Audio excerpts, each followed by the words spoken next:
ما تكلمناش عليه، ما لعبش مباراة صاير الإياب، لعب في مباراة الذهاب هو حكيمي دار مباراة كبيرة وين شفنا فريق بي اس جي لعب 3-5-2 في بعض الأحيان. واش كان يدير؟ دامبيلي يدخل مع مبابي يولوا كرأسي حربة، باركولا يولي اكسونتري غوش وحكيمي يولي اكسونتري دروا، ويتحول في محور الدفاع مانداس مع فرنانديز وماركينيوس. مانداس ايضا كان قدم مباراة في اعلى مستوى سواء ذهابا او ايابا. مانداس ايضا كان رائع. لما يرجع اشرف حكيمي على الرواق الايمن، ماركينيوس يدخل في عمق الدفاع يعطي اكثر توازن للمنظومه الدفاعيه. السلام عليكم ورحمة الله مشاهدينا الكرام، مرحبا بكم في فيديو جديد على قناتكم أنا سبور.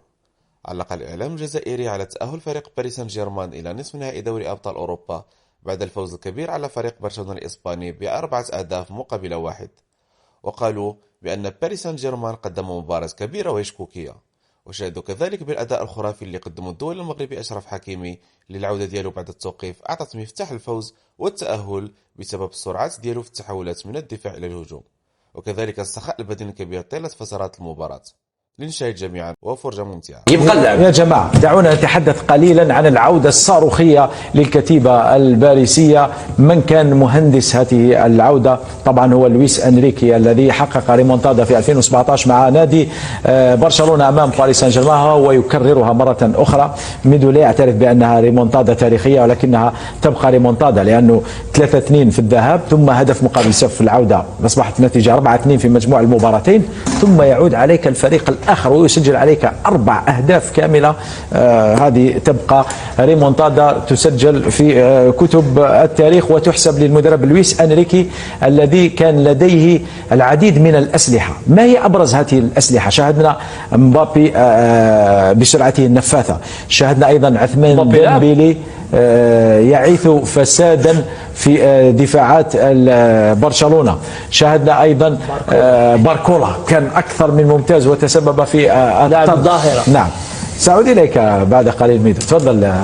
كانت مباراة يعني كبيرة بالنسبة لفريق البيازي. شفنا فريق البيازي في مباراة الذهاب كان خارج الإطار، خاصة في وسط الميدان وفي الدفاع. كنت سألتني محمد، قلت لي هل يعني مبابي ولويس أنريكي هم من يعني السبب في الخسارة في المباراة الذهاب؟ قلت لك لا لويس أنريكي لا مبابي، اللاعبين الآخرين كانت هشاشة في الدفاع، كانت يعني وسط الميدان كان يعني ما كانش متمركز بالشكل الصحيح، أعطى دائما فرصة لفريق برشلونة باش يعود في النتيجة. لكن في مباراة العودة شفنا زاير إمري وفيتينيا وفابيان رويز في وسط الميدان جراو بكثرة، محمد جراو بكثرة، ساندوا الهجوم، ساندوا باركولا، كانوا يلحقوا لهم كرات يعني في الأرجل لباركولا ودامبيلي.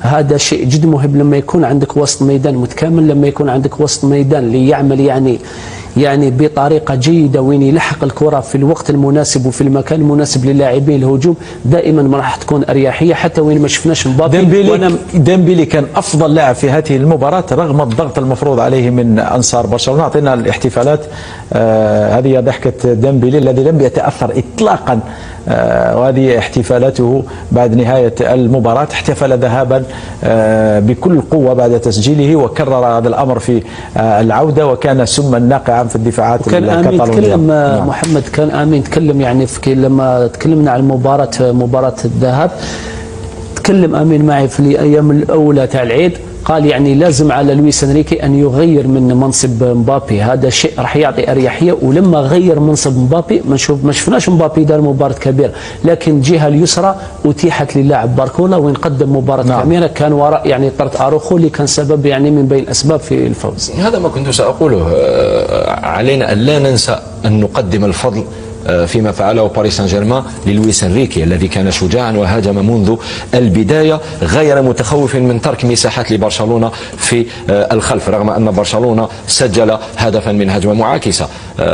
لويس انريكي كان حكيما وتعلم الدرس من مباراة الذهاب عفوا، غير ما يمكن تغييره، نزع أسينسيو الذي أشركه كمهاجم وهمي في طريقة غير مفهومة أمام برشلونة في لقاء لماذا لم يستطع تشافي إيقاف ديمبيلي رغم علمه بخطورته منذ المباراة الأولى؟ لأنه ببساطة حين تفكر في إيقاف ديمبيلي ستجد مبابي على مسافة قريبة من ديمبيلي، وحين تفكر في إيقاف مبابي ستجد باركولا بسرعته لكنه تمكن من تعطيل هذه الآلة الباريسية في المواجهة. شوف، هدرنا في بعد مباراة باريس سان جيرمان في الذهاب، قلنا انه لما تترك مبابي وحيدا في الهجوم راك تحمل مسؤول الضغط الكامل لمبابي، على ضغط المباراة كلها على مبابي. ثانيا سهل المهمة لدفاع برشلونة الذي كان يتناوب على الضغط على مبابي، لانه لم يكن هناك اي مهاجم رفقة مبابي باستثناء ديمبيلي الذي كان ينطلق من الجهة اليمنى، ولكن الضغط الاكبر كان على مبابي. الان لما تشرك مبابي كقلب هجوم وتشرك باركولا على الجهة اليسرى وديمبيلي على الجهة اليمنى، كلاهما جناحان سريعان ومهاريان، أنت هكذا تنقص الضغط الكبير جدا على مبابي وتقسم الضغوط على هؤلاء الثلاث. لما تكون الكرة عند ديمبيلي مبابي يعطيه الحلول، لما تكون الكرة عند مبابي باركولا وديمبيلي يعطيانه الحلول، وهكذا. لذلك تقاسم الضغوط في خط هجوم باريس سان جيرمان كان ناجعا، وفي آخر المطاف كلنا برباعية كاملة. برشلونة اشترى فيليب كوتينيو مقابل 135 مليون يورو ولم يقدم أي شيء لبرشلونة. بعد ذلك ذهب إلى بايرن ميونخ وأقصى برشلونة حين فاز عليهم ل8 مقابل 2 وأخرجهم من منافسة تشامبيونز ليج. هدفين في تلك المباراة. برشلونة أيضا اشترى عثمان ديمبيلي ب 135 مليون يورو وقضى موسمين كاملين في المستشفى من 5 سنوات ويتلقى رواتبه الشهرية 25 مليون يورو. هيدا باطل. نعم. وبعد ذلك عثمان ديمبيلي انتقل إلى باريس سان جيرمان وسجل على برشلونة ذهابا وإيابا وأقصاهم. لا، قبل طرد أراوخو ما كانت كاينة فيه ولا لقطة في الإطار ما عدا كرة مبابي اللي تصدى لها، هذيك اللي لعبوها 1-2 هو باركولا وعطاها لون روتري ضربها جبدها تير شتيغن. سيتي لا سول اوكازيون دونجور. عثمان ديمبيلي قال برشلونة نادي عظيم وأنا أحبه كثيرا، هل تصدقه؟ نعم. لا تصدقه. من يحب برشلونة لا يحتفل بتلك الطريقة بعد هدف تعادل. مجرد كرة قدم وصافرة الاستهجان. باش ما نعلقوش برك على اراوخو وحده. حتى في مباراة الذهاب الهدف الأول هدف التعادل اللي سجلوا ديمبيلي كان بتمريرة حاسمة من اراوخو، ولكم أن تعودوا للقطات المباراة تلك. اليوم نتحدث فقط على اراوخو. أنا ما أردت الحديث عنه، البعض يتحدث عن مبابي وكأنه قدم مباراة عمره. مبابي كان مختفي إلى غاية ركلة الجزاء اللي سجلها، ثم الهدف الرابع ضيعها بطريقة كوميدية وجه لوجه مع تير شتيغن. عادت لي باركولا، ماشي باركولا، عادت لي كولومواني سدد، عاود سدد تير شتيغن. بعدها كانت هدية كرة كوندي اللي ضربت في فيرمين وراحت عند مبابي. ما عدا ذلك مبابي طيلة المباراة ما كانش خطير، لم يصنع فرص. هدفين ميدو. نحكيو لونسومبل دو ماتش دوكا. الهدف واحد من الجزاء والهدف الثاني جات قدامه وين ضربها للداخل. هذا هو الكبير. لما تشوف بين الذهاب والاياب ما كان منتظر من مبابي الي روتور. مع برشلونة لكن ميدو لماذا ذاك الترحيب بمبابي بديمبيلي عفوا؟ شاهدنا كل انواع الاستفزاز تمارس على هذا اللاعب، لانه ما فعله في الصائفة قليل، فاللاعب راح مع اللاعب. شوف ديمبيلي معنى النكران الجميل في ابهى صوره. لما كان يريد ماتيو أليماني عدم بيعه في آخر سنة في عقده، كان يريد بيعه ماتيو أليماني. تشافي وقف في وجه ماتيو أليماني وفي وجه لابورتا وقرر الاحتفاظ بديمبيلي وفعل معه كما يقول لك دار معه غير المليحة من أجل أن يبقى في الفريق، وعاد وصنع معه موسم رائع. في وقت الجميع كان ينتظر أن يجدد ديمبيلي عقده مع برشلونة. يطلب في اون بلان ستاج يعني في الولايات المتحدة الأمريكية، يطلب برفقة وكيل أعماله مغادرة برشلونة والذهاب إلى باريس سان جيرمان. أوكي مشى لباريس سان جيرمان، لكن في البداية أراد تفعيل بند يسمح له بدفع فقط 50% أو يأخذ 50% من قيمة كسر عقده.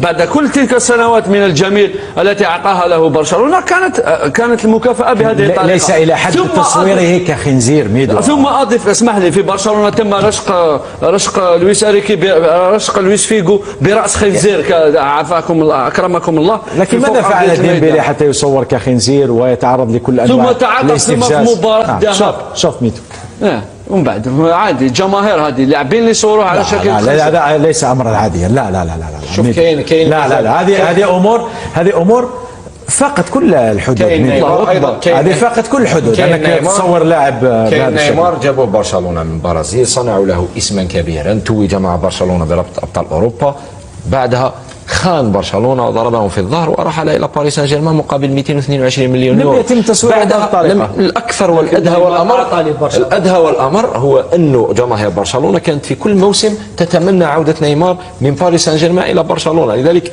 هناك كيل بمكيالين في قضيه ديمبيلي مع نيمار. شاهدت نيمار فو با كومباري لانكومباراب، ما تكومباريش نيمار بديمبيلي باسكو سي انكومباراب. ديمبيلي اشتراه برشلونه ب 105 مليون اورو، ضرب مع عامين في المستشفى، 3 سنوات الباقيه لم يقدم فيها ولا شيء لبرشلونه. اعطيني مباراه حسمها ديمبيلي لمصلحه نادي برشلونه. نعم. اعطيني لقب جابوا ديمبيلي لمصلحه نادي برشلونه. باختصار هناك لاعب مهم محمد ما تكلمناش عليه، ما لعبش مباراه الاياب، لعب في مباراه الذهاب، هو حكيمي دار مباراه كبيره وين شفنا فريق بي اس جي لعب 3-5-2 في بعض الاحيان. واش كان يدير ديمبيلي؟ يدخل مع مبابي يولوا كرأسي حربه، باركولا يولي اكسونتري غوش وحكيمي يولي اكسونتري دروا، ويتحول في محور الدفاع مانداس مع فرنانديز وماركينيوس. مانداس ايضا كان قدم مباراه في اعلى مستوى سواء ذهابا او ايابا. مانداس ايضا قلت كان لما يرجع اشرف حكيمي على الرواق الايمن، ماركينيوس يدخل في عمق الدفاع يعطي اكثر توازن للمنظومه الدفاعيه. اول نصف ساعه ما كان لا حكيمي لا فقط باركولا من كان يتحرك في اول نصف ساعه قبل الطرد. نعم. بعد الطرد هذيك حاجه واحده اخرى. ومن بعد نقدروا نجيو نحكيو باريس سان جيرمان ولويس انريكي سي لي ميور دو موند. دوك نقدروا نحكيو واحد 4 سوايع لانه بعد الطرد قبل الطرد ما نقدروش نحكيو. قبل الطرد كانت فيه مباراه اخرى وشكل اخر. لذلك قلت لك العتاب الاول يقع على اراوخو، هو متسبب رقم 1 في اقصاء برشلونه من هذه المباراه، لانه ارتكب خطا صبياني ما كان ليرتكبه. حتى باوكو ميدو انا شفت مباراه فيها 90 دقيقه، ما تقوليش قبل الطرد وبعد الطرد واثناء الطرد، ما راناش قبل الميلاد وبعد الميلاد. لا هذه دوري ابطال اوروبا، اقوى منافسه في كره القدم في العالم في الانديه. مباراه كامله. لا ميدو مباراه كامله كان على المدرب تشافي ان يتعامل مع المباراه بعد الطرد باكثر. كان ان يقع عليه ان يقحم طيف ويصبح لاعب رقم 11 ويجري بالكره. لا كان يمكنه ان يجد الكثير من الحلول.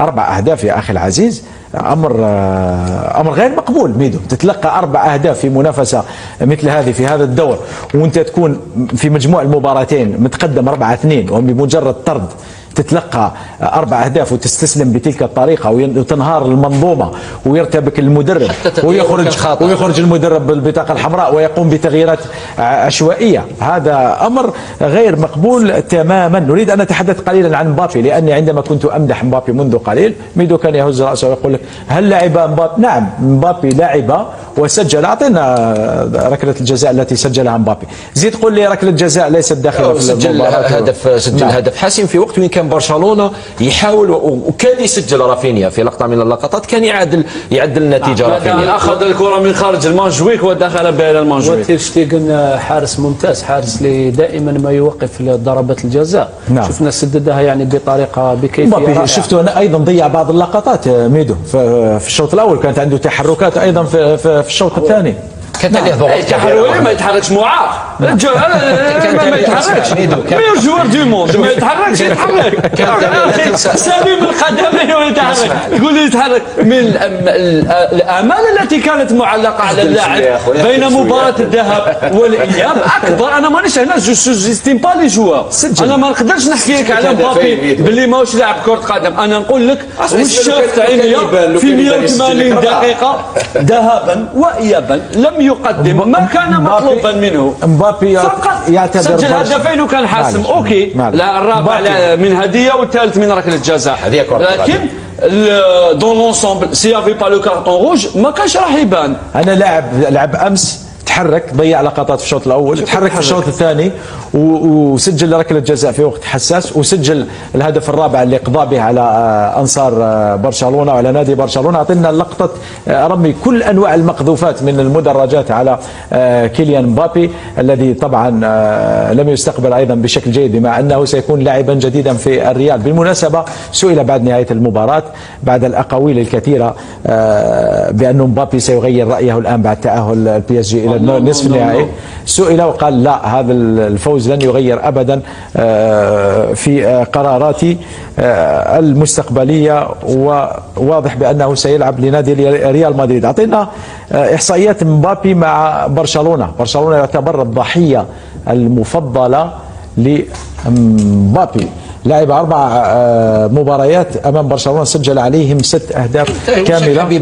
ومبابي يهدد عرش كريستيانو رونالدو، لانه اكثر اللاعبين تسجيلا للاهداف خارج الارض بالادوار الاقصائيه هم كريستيانو رونالدو 23 هدف خارج ارضيه ميدانه في الادوار الاقصائيه، ياتي بعده كيليان مبابي ب 15 هدف، ثم بنزيما ب 14 وميسي ب 12 هدف. احصائيه مهمة لكيليان مبابي.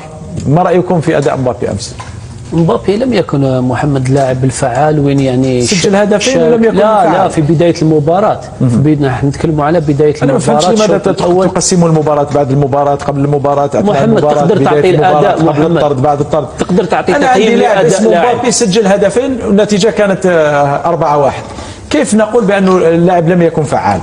لم يكن فعال في بداية المباراة، لكن محمد في معلش أنا إذا أداؤه ليس في المستوى يسجل لي هدفين خارج القواعد في كل مباراة، هو رأس حربة، هو رأس حربة، هو يعني المهمة تاعو أنه يسجل أهداف. في آخر المباراة يعني سجل هدفين. لاعب من عيار ثقيل محمد، دائما ما تكلمت عليه ونتكلموا عليه، ما كانش يعني لما نقول لك ما كانش فعال محمد، لم يقم بلقطات كثيرة في هذه المباراة، لم يعني يسدد إلى المرمى، لم يراوغ كثيرا، وهذا هو الكلام محمد. لكن أنه يعني كان ديسيزيف، سجل هدفين ممتازين، وين كانت ضربة الجزاء، ضربة هذيك تاع الفوز، وزاد الهدف الرابع، هذا شيء جدا مهم بالنسبة لنا. شكرا.